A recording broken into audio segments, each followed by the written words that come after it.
வணக்கம் அன்பர்களே. இந்த வீடியோல நம்ம சனி வக்ரகால பலன்களை பத்தி பார்க்க போறோம். சனி வக்ரம்னா என்னது, வெவ்வேறு ராசிகளுக்கு இதனால வர பலன்கள் என்ன, ராசி நட்சத்திரங்களுக்கு பரிகாரம், அப்புறம் எந்த கோவில்களுக்கு செல்லலாம், இத பத்தி எல்லாம் நாங்க பேசியிருக்கோம். சோ கடைசி வர இந்த பதிவு பாருங்க. வணக்கம் சார். வணக்கம்மா, எப்படி இருக்கீங்க?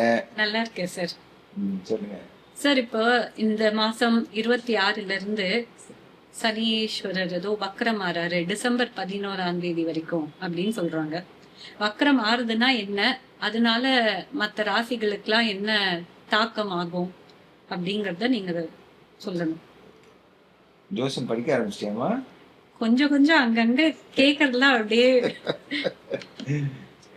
வக்ரமாகிறாருனாக்க எந்த கிரகமும் வக்ரமாக பேசிக் இது வந்து ஒரு இல்யூஷனல் எஃபெக்ட் தான். ஓகே. ஆனா அந்த இல்யூஷனல் எஃபெக்ட் வந்து சூரியன்ல இருந்து இருக்கக்கூடிய எவ்வளவு டிஸ்டன்ஸ்ல இருக்காங்களோ அதுக்கேற்ற மாதிரி ஒரு கிரகமும் ஒரு டைம் பீரியட்ல வக்ரமாகும். ஓகே. ஸோ இப்போ வந்து சூரியன் இருக்கிற இடத்துக்கு சனீஸ்வரர் வந்து 9ஆம் இடத்துல இருப்பார். இருக்கும் பொழுது அவர் வந்து வக்ரமா இருக்கிறார். அது ஒரு பர்டிகுலர் டிகிரியில இருக்கும்போது வக்ரமாகி அவர் வந்து டிசம்பர் 11 வரைக்கும் வக்ரமாகும். பொதுவா எந்த கிரகமும் வக்ரமாகினால் அது வந்து எந்த ராசியில இருக்கோ அதை தாண்டி அதற்கு முந்தின ராசி அதனுடைய பலன்களை எல்லாம் தரணும் அப்படிங்கிறது. அதுக்கும் மேல வக்ரமாறாருனாக்கா நேச்சுரல் மோஷனுக்கு அகேன்ஸ்டா இருக்கு இல்லையா?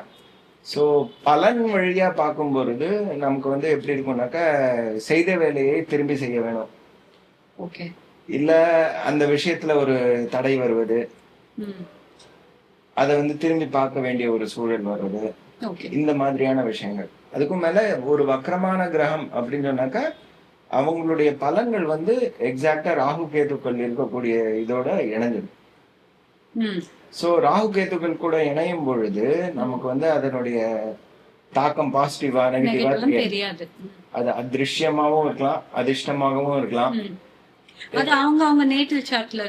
நேட்டல் சார்ட்ல எப்படி இருக்கோ அது. பொதுவா வந்து நமக்கு வந்து ஜாதகத்துல வந்து நம்மளுடைய ஜாதகத்துல வந்து வக்கரமான கிரகங்கள் இருக்கு அப்படின்னா இந்த டைம் பீரியட்ல வந்து சனீஸ்வரர் வக்கரமாவே இருக்கிற நேச்சுரலான இந்த டைத்துல வந்து அவர் வந்து நல்ல எஃபெக்ட் கொடுப்பார். இல்ல அவர் நேர்ல இருக்காரு, அவர் நேர் மூவ்மெண்ட்ல இருக்காரு அப்படின்னாக்கா இந்த டைம் பீரியட் கொஞ்சம் ஜாகிரதையாக இருக்கணும். அதனாலதான் அது வந்து ஜாகிரதையாக இருக்குன்னு சொல்றேன்.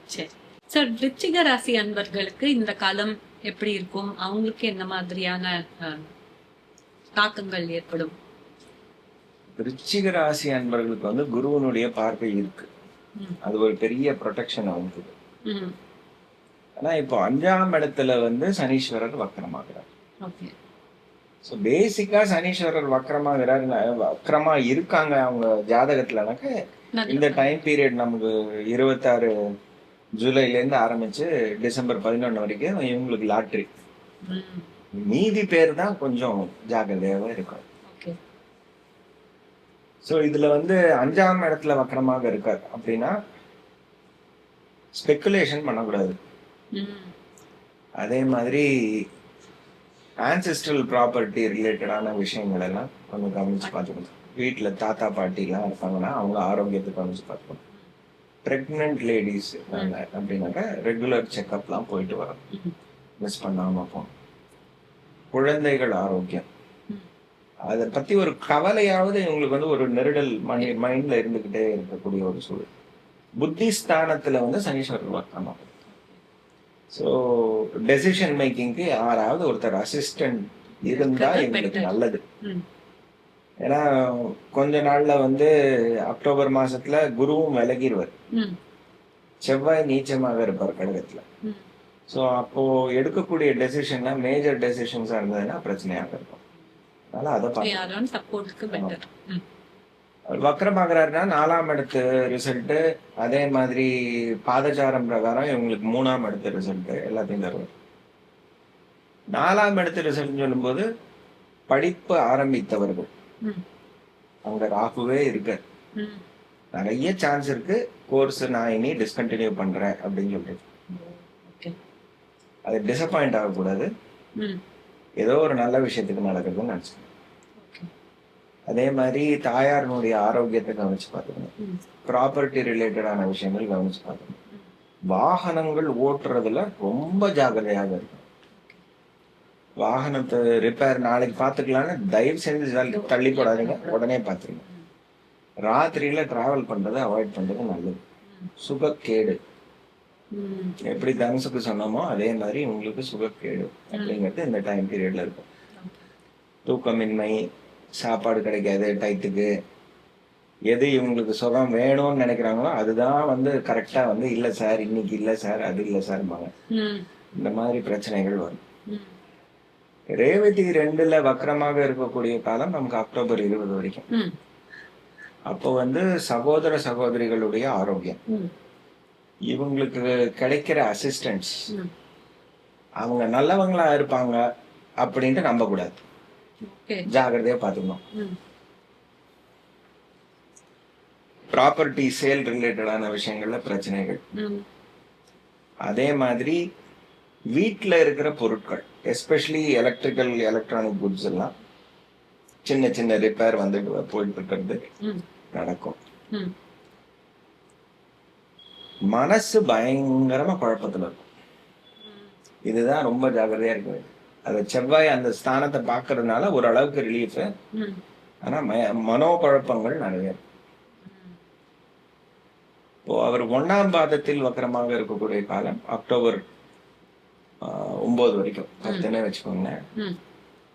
அந்த டைம் வரைக்கும் ஃபண்ட் சிச்சுவேஷன், ஃபேமிலி சிச்சுவேஷன் இதெல்லாம் ப்ரையாரிட்டிக்கு வரும். அப்போ ஆல்மோஸ்ட் குரு 31ஆம் தேதி பெயர்ச்சி ஆகக்கூடிய ஒரு காலம். ஸோ நிறைய ரிலீஃப் இருக்கும் இவங்களுக்கு. இருந்தாலும் அதை கவனிச்சு பார்க்க வேண்டிய ஒரு சூழல் இருக்கதான். 31க்கு அப்புறமா இவங்க மேல பார்வை போயிட்டு தனுசு மேல வரும். ஸோ 31க்கு அப்புறமாக இருக்கக்கூடிய காலம் இன்னும் கேர்ஃபுல்லா இருக்கணும் இவங்க. ஏன்னா செவ்வாயும் குரு தூரத்துல இருக்கக்கூடிய ஒரு அமைப்பு இருக்கும், கடகத்துல நீச்சமாய் இருக்கக்கூடிய. அதுலயும் ராகு உத்திராடம் 4லயே இருக்கக்கூடிய ஒரு அமைப்பு. ஸோ இவங்களதான் மெயினா ஜாகிரதையா இருக்கணும். இவங்க ஹெல்த்தையும் பார்த்துக்கணும், தாயாரனுடைய ஆரோக்கியத்தை பார்த்துக்கணும். அதே மாதிரி 12ஆம் இடத்தில் எல்லா கிரகமும் வக்கரம் இவங்களுக்கு. சுக்கிரன் வக்கரம், புதன் வக்கரம். 12ஆம் இடத்துல வக்கரம் போது அன்எக்ஸ்பெக்டட் எக்ஸ்பெண்டிச்சர். ஃபாரின்ல இருக்கிறவங்களுக்கு சின்ன சின்ன இன்னல்கள், எதிர்பாராத இன்னல்கள் இதெல்லாம் இருக்கும். ஸோ கொஞ்சம் ஃபண்ட் சேவ் பண்ணி வச்சுக்கிறது நல்லது. திடீர்னு ஒரு எக்ஸ்பெண்டிச்சர் இப்ப என்ன பண்றதுன்ட்டு ஒரு தடுமாற்றம் இல்லாமல் இருக்கக்கூடிய ஒரு சூழ்நிலை. இதெல்லாம் நமக்கு நவம்பர் 14 வரைக்கும் இருக்கக்கூடிய காலம்.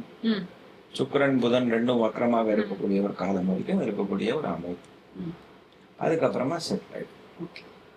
இது மெயினா விருச்சிக ராசி.